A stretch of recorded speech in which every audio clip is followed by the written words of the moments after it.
প্রেমময় শ্রী শ্রী ঠাকুর অনুকূলচন্দ্রের শ্রীহস্তলিখিত সত্যানুসরণ গ্রন্থটি পাঠ করব। আজকের বাণীটিতে ঠাকুর বলেছেন, খবরদার, কাউকে হুকুম করে কিংবা চাকর বাকর দিয়ে গুরুর সেবা শুশ্রূষা করাতে যেও না। প্রসাদ থেকে বঞ্চিত হও না। মা নিজের হাতে ছেলেপিলের যত্ন করে বলে ছেলের ওপর অশ্রদ্ধা আসে না, তাই অত ভালোবাসা। নিজ হাতে গুরু সেবা করলে অহংকার পাতলা হয়, অভিমান দূরে যায়, আর প্রেম আসে।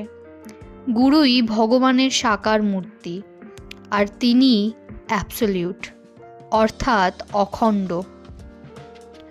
গুরুকে আমার বলে জানতে হয়। মা, বাপ, পুত্র ইত্যাদি বাড়ির লোককে ভাবতে গেলে যেন তার মুখও মনে পড়ে। তার ভৎসনার ভয় রাখার চেয়ে ভালোবাসার ভয় রাখাই ভালো। আমি যদি অন্যায় করি তবে তার প্রাণে ব্যথা লাগবে। সবসময় তাকে অনুসরণ করতে চেষ্টা করো।